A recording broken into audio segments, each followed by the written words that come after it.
SENS Foundation has made really encouraging, really dramatic progress over the past 5 years. We of course work on the very most difficult parts of the SENS panel of applying regenerative medicine to aging, the parts that are at the earliest stage and therefore at the greatest risk of being neglected by other people.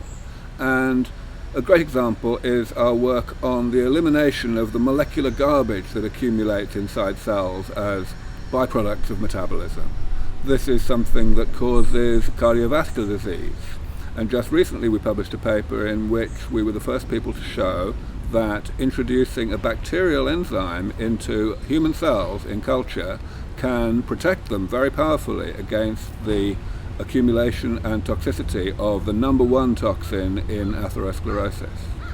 Of course, other areas of the SENS panel that other people are pursuing independently of us have also made great progress. So, all in all, I'm enormously encouraged.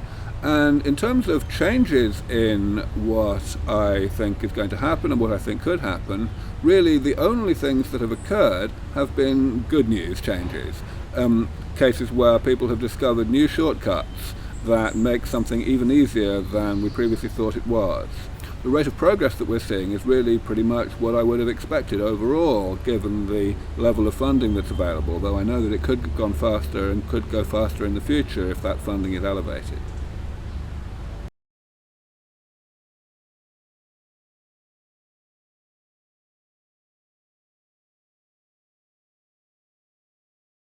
Stem cell research and the whole idea of tissue engineering, which is of course one application of stem cell research in a way, is an area that's probably moving forward faster than any other in regenerative medicine. Essentially, what we're seeing at the moment is really dramatic progress in a couple of particular techniques that were only really introduced a few years ago and which are already moving so fast that within a decade I would expect them to overtake traditional organ replacement by transplantation. Those techniques are firstly decellularizing an organ, taking the cells away and just leaving its vasculature and then repopulating that vasculature with new cells. This is a way of avoiding the problems of immune rejection that have of course been the major difficulty of normal organ transplantation since it was first developed. And the second technique being organ printing, the creation using just inkjet printers, using material, biological material, laid down one layer at a time, just in the same way that we're seeing 3D printers for non-biological things. These things have been moving so fast that I'm really optimistic about how dramatically they're going to revolutionize regenerative medicine over the next decade.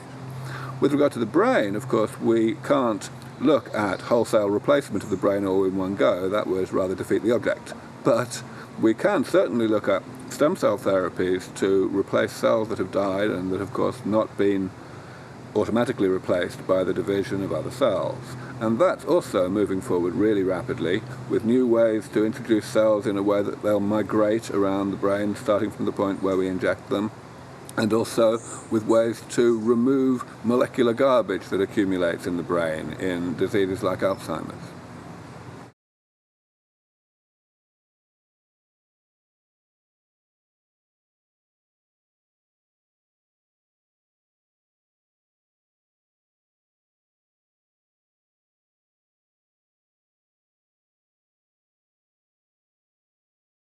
I'm extremely optimistic about how soon we're going to see pluripotent stem cells produced from differentiated cells by this de-differentiation concept reaching the clinic. And I'm not the only person who's optimistic about this. That's why there are companies like Biotime out there in the private sector pursuing this. Of course, in the private sector we normally only see things pursued on a relatively short time frame compared to academia. So that's another testament to that optimism. Really what we're seeing is not only improvements to the simplicity of the technologies with which we can create embryonic-like stem cells starting from differentiated cells, but also we're seeing improvements in the quality of those cells, in the extent to which their epigenetic memory, as it's called, can be really thoroughly erased. So this is moving extremely fast.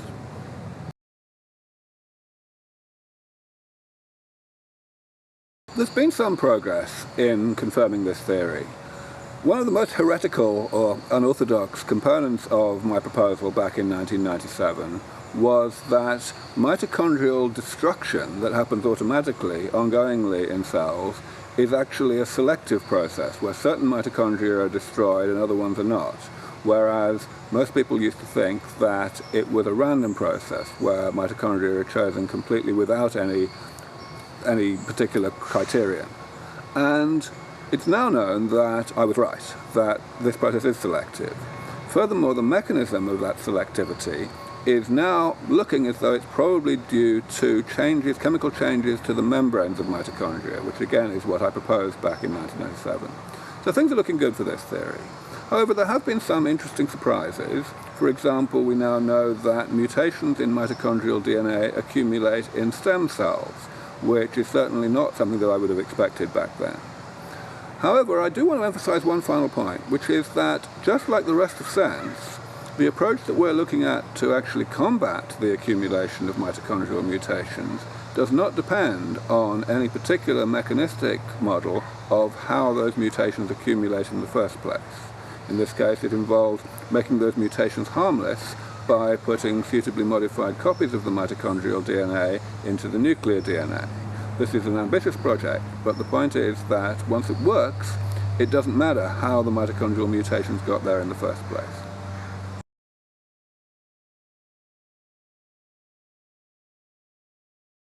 I believe that there's really only one general principle that one can use when it comes to diet, or indeed supplements, or anything that we can do today to postpone age-related ill health. And that principle is simply to pay attention to your body. The reason I say that is just because people differ from each other so much. So any specific generalization that one might make, like you should have more of this particular vitamin or whatever, is bound to have a variable effect on different people. And in some cases it may actually do harm, in some cases it will be no good, and so on. I do want to emphasize, though, that unless you're an unlucky person who's aging unusually rapidly, I'm pretty sure that there's nothing that we have around today that can substantially postpone the ill health of old age. And therefore, that what we must rely on in order to maximize our chances of having a healthy old age is simply to hasten the development of therapies that don't yet exist, which is exactly what SENS Foundation does.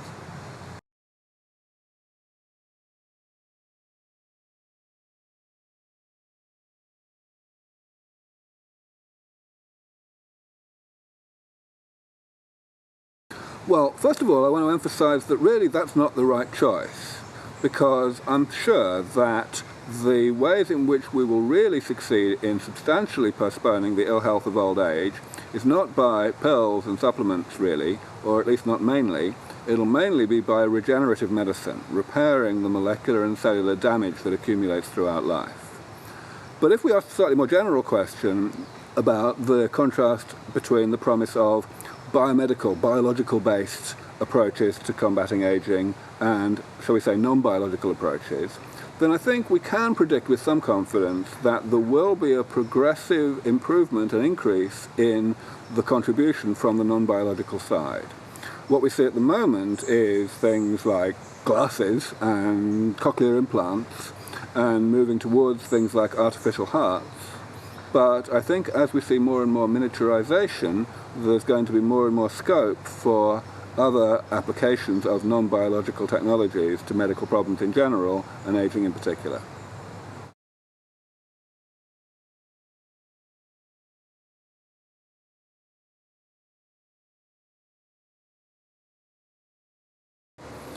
The advice I give to up-and-coming researchers depends very much on what stage one is at.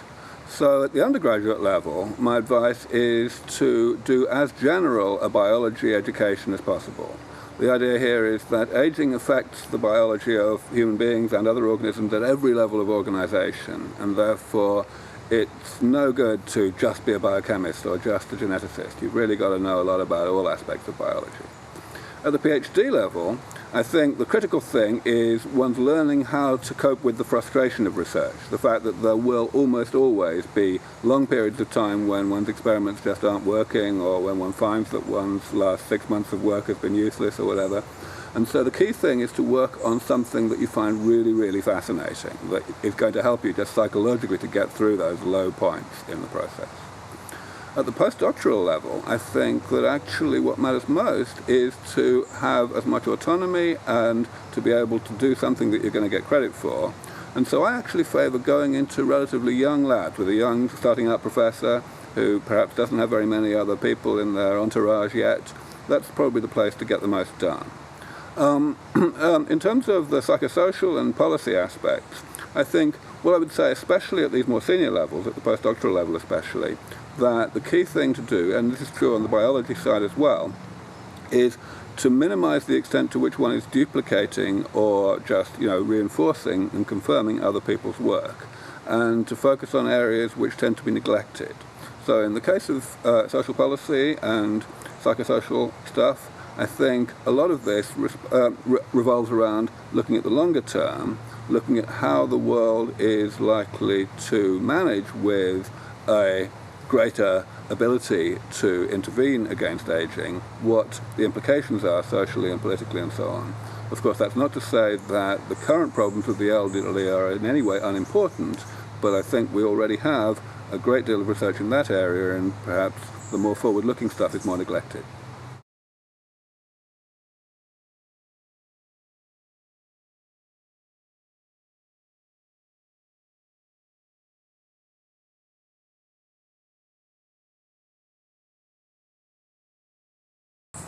I think it's a really good example of how extrapolation just doesn't always work.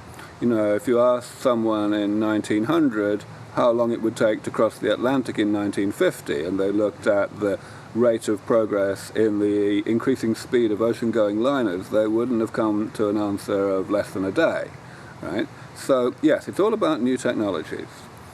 The thing is that at the moment, when all we have against the ill health and consequent, of course, mortality of old age is piecemeal, one disease at a time approaches that address the symptoms of aging rather than the causes, it's inevitable that progress is going to be rather slow, even though, let's be clear, progress has been a lot faster than it was a few hundred years ago. We certainly weren't managing 1 year per decade back then. But once we can not merely slow down, but actually repair the accumulating molecular and cellular damage that we incur throughout life, and that only causes ill health late in life, then we'll be actually turning back the clock. And turning back the clock buys time to improve therapies so that we can turn back the clock more thoroughly in due course, and so on. And this is how I ended up realizing that we were very likely to move pretty much instantaneously, well, almost instantaneously, from a point of where we are now, of going up by about a couple of years per decade, to a point where we are pushing ill health of old age into the future faster than time is passing. It's all about new technology and the nature of that new technology.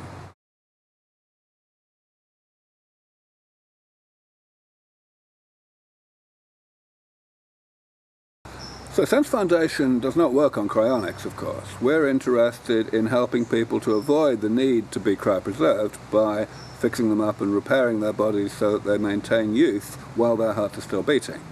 However, it's reasonable to regard resuscitation of a cryopreserved individual as a natural extension of that repair process. And therefore, I actually am very positive about the eventual future of cryonics, and I'm certainly very interested in it. I would say that at the moment, the situation, the prospects for cryopreservation and for revival of people cryopreserved with the best technology that exists today are pretty good.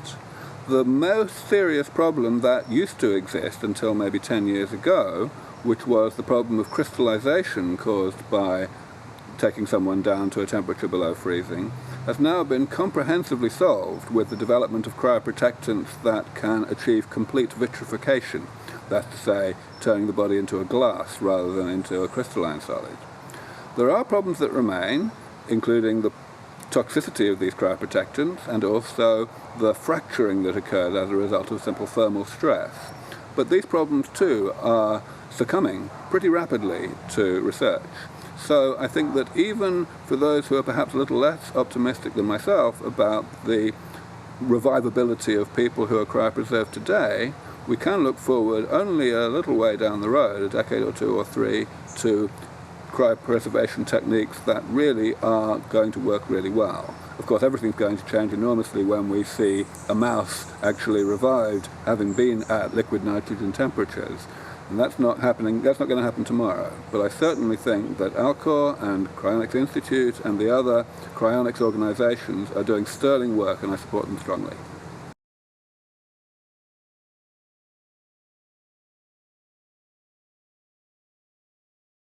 Really, the biggest thing that you can do, and this is true at any age, is to work to make it conventional to support the defeat of aging with medicine. Make it conventional. And what I mean by that is any number of different types of things. It could be working on the relevant biomedical research so as to make it look more realistic because of what's already been done. It could be advocacy in the media, writing as a journalist about this. It could be organizing conferences. There's all manner of different ways to do advocacy. But really, the thing is that if you don't do that, if you just focus on diet and lifestyle and such like, then you'll only make a minimal difference. Whereas if you work to hasten the development of therapies that really defeat aging, you can make a big difference. And here's the key, not just for yourself, but also for an amazing number of other people, an absolutely incalculable number of other people. This is really why I focus on all of this. Another thing, of course, that people can do is to invest in companies that are working in this area or to donate to non-profits that are working in this area. I would say that the donation to non-profits is the most urgent because once something's got far enough to actually attract investors, it generally attracts a lot of investors. And so one's going to make more of a difference by donating to non-profits that are working on the earliest stages of all of this, such as, of course, SENS Foundation.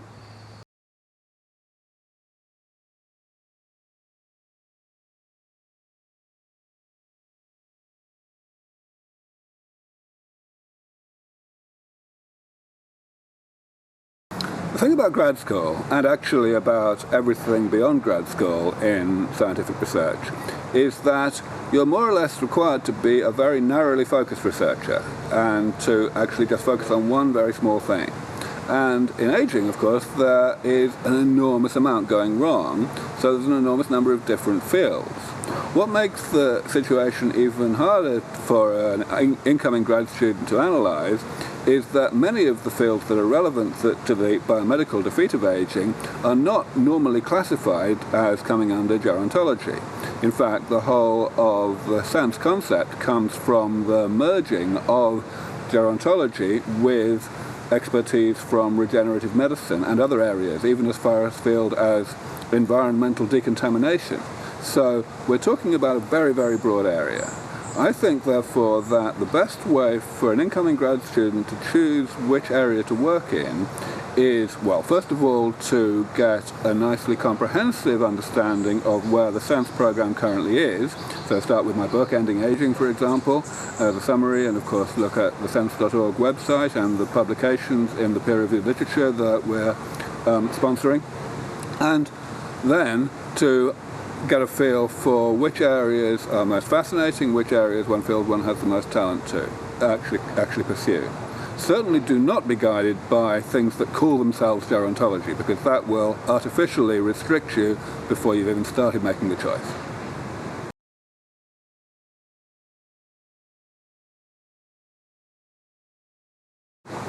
There's really a one-word answer to this question that encompasses everything, and the word is advocacy. Advocacy simply means educating and reassuring people about the prospect of medically defeating aging and about what it could mean for humanity.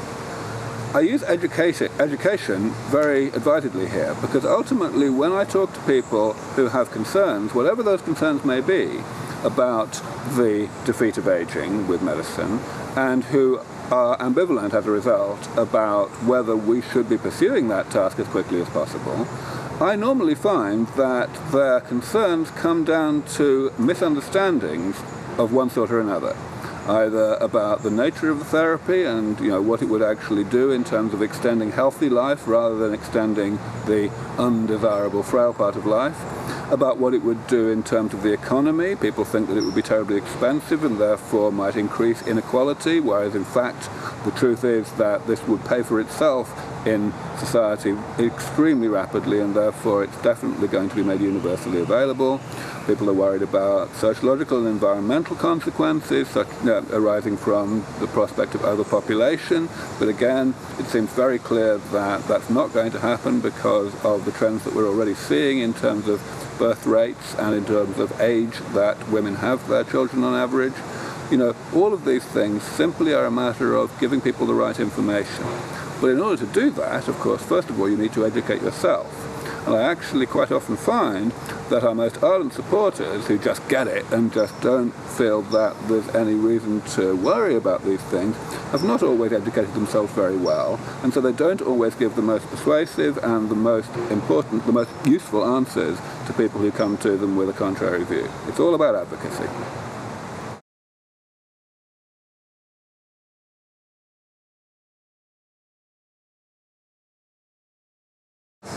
I think that the for-profit sector and the non-profit sector both have essential roles to play in hastening as much as possible the development of these therapies.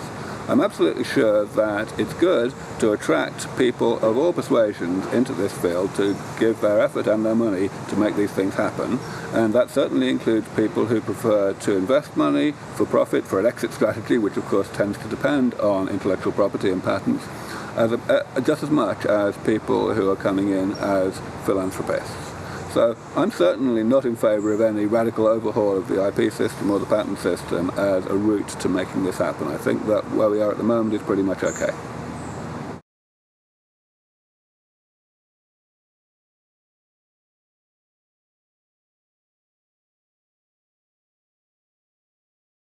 It's important to remember that there is a wide disparity, a wide spectrum of the extent to which the various components of sense have actually already proceeded. Some of them are at a level where they make sense commercially already. So let's take the example of elimination of amyloid from the brain of Alzheimer's patients. That's something that I would probably say is the number one simplest and most far advanced component of sense, and sure enough it's now in phase 3 clinical trials.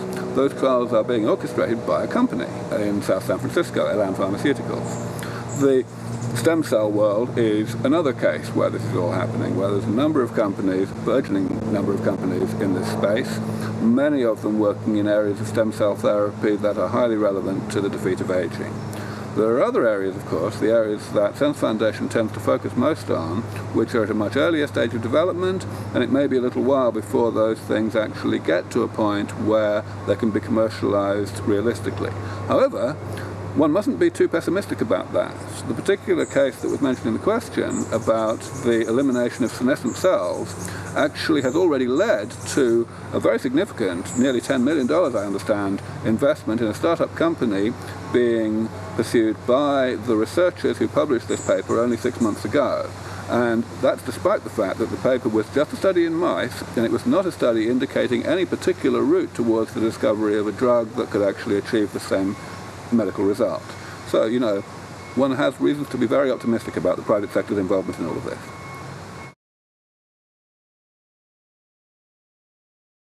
I think it would be great to have a greater presence on Reddit. I certainly think that we need, in general, to improve our web presence and our social media presence at SENS Foundation, and we are in the process of allocating more resources to doing exactly that. I certainly think that Reddit's a fine example of where we should have a greater presence.